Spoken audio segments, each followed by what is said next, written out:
वालेकुम प्यारे हुज़ूर। मैं कुछ दिन पढ़ रही थी किताब में कि जब कोई फ़ौत होता है तो उसके पास से जो लोग होते हैं उसको बार बार कहना चाहिए कि वो कलमा आपने नहीं पढ़े क्योंकि उसकी रूह पास होती है। कि जब कोई फ़ौत हो जाता है तो उसकी रूह पास इर्द गिर्द ही होती है। क्या होती है? उसकी रूह पास होती है। हाँ, पास होती तो है। उसे बार बार ख़ुद भी उसके डेड बॉडी के पास कहना चाहिए कि वो अपने लिए दुआ करे, तो ये सही मैं है? अपने लिए दुआ करें, डेड बॉडी में क्या दुआ करने बेचारी ने? हाँ, उसके लिए दुआ ज़रूर करनी चाहिए। बैठ जाओ। इसलिए हज़रत ने फरमाया कि जब इंसान मर जाता है बल्कि 40 दिन उसकी कब्र पे जाके भी तुम दुआ करो ताकि उसकी रूह की तस्कीन के समान होते रहे, अल्लाह ताला उसका हिसाब किताब आसान करे और वो बख्शा जाए। ठीक है।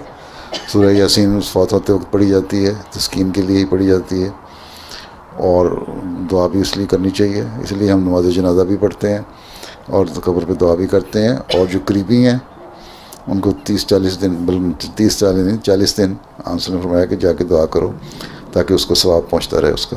बाकी मुर्दे ने क्या जवाब उस दुआ करनी है अपनी। हाँ, कुछ अर्से के लिए बाज़ तजर्बे जिनके हुए हैं, दुनियादारों ने भी जो तजर्बे किए हैं कि एक इंसान मरने लगा और अस्पताल में था, जान निकल गई और डॉक्टर समझे कि मर गया है और उसके बाद उस वक़्त थोड़ी देर के बाद दोबारा वो उसका सांस आ गया। तो उन्होंने अपने एक्सपीरियंस बताए हुए कि इतनी हाइट पे हमारी रूह हम अपना बॉडी भी देख रहे थे और सारा कुछ देख रहे थे, क्या कुछ हो रहा है हमारे साथ और क्या हमारे रिश्तेदार कर रहे हैं। तो ये एक्सपीरियंस अपने मुख्तलिफ लोगों के होते हैं। लेकिन उस जो बॉडी जिसका दिमाग ख़त्म हो गया, जिससे रूह निकल गई, उसने अपने बेचारे ने क्या दुआ करनी है? तुमने दुआ करनी है उसके लिए।